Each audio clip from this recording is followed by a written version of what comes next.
Ti dirò 3 punti fondamentali per ottenere una vita straordinaria. Eccoti il primo. Siate del parere che una cosa sia impossibile? Non lo è. Questo era il primo punto. Che fantastica affermazione è questa. Ma ecco il punto numero 2. Siete convinti di sapere tutto. Non è così.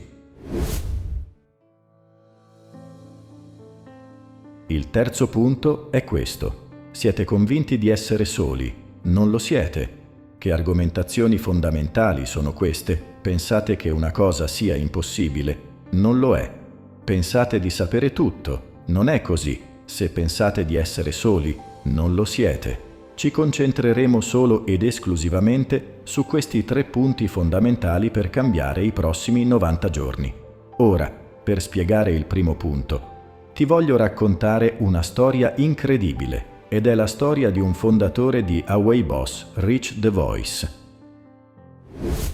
L'uomo aveva bisogno di un trapianto al cuore. Adesso potrebbe fare qualche preghiera. Difficile da fare questa preghiera, perché puoi avere un cuore nuovo solo se qualcun altro muore. Quindi preghiamo solo affinché sia fatta la volontà di Dio. Ma ecco cosa è successo.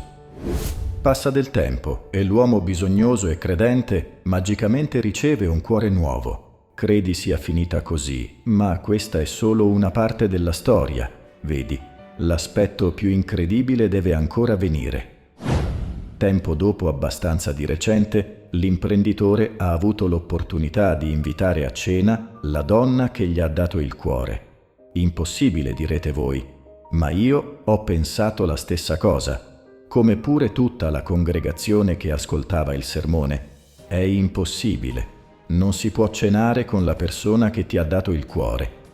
E sentite cosa è successo. C'era una donna che aveva bisogno di un trapianto di fegato e spesso è consigliabile eseguire il trapianto di fegato e di cuore. In effetti, in contemporanea, una persona deceduta aveva donato i propri organi. La signora aveva ricevuto il cuore e il fegato con un'unica operazione e quindi il cuore le venne asportato.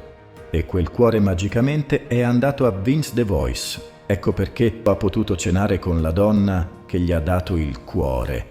È una storia fantastica che non sarebbe potuto succedere. Pensiamo che sia impossibile. Invece non lo è. Non immaginate cosa potrà fare la tecnologia nei prossimi anni.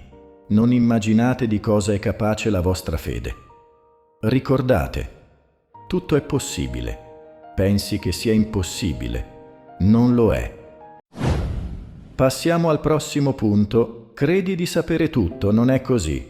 Da quando eravamo piccoli fino a oggi, probabilmente, ci sarà capitato migliaia di volte credere di sapere tutto, di credere di non avere più nulla da imparare, di avere capito tutto della vita. Abbiamo pensato di avercela fatta, di avere concluso qualcosa, invece, all'improvviso, ci rendiamo conto di non sapere affatto tutto. Pensavamo di avere la risposta a un problema e ad un tratto constatiamo che non è così. Pensavi di avercela fatta e all'improvviso succede qualcosa che ti dimostra quanto ti sbagliavi. Vedi, il punto è questo. Nella vita è così che si cresce. Abbiamo ancora tanto da imparare. Chissà cosa potremmo fare se continuiamo a imparare.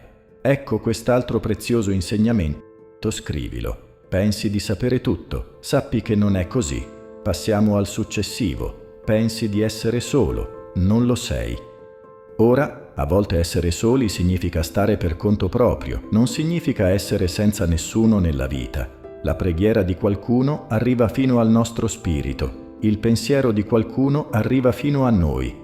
A volte riusciamo ad avvertire e percepire la presenza di qualcuno anche se è lontano da noi. Un film, il telefono che squilla e rispondiamo subito dentro di noi, abbiamo la sensazione che sia qualcuno che volevamo sentire da tempo e quella magia misteriosa si avvera. Sinceramente, penso che Scholler Jr. abbia formulato un ottimo argomento. Pensi di essere solo, non lo sei.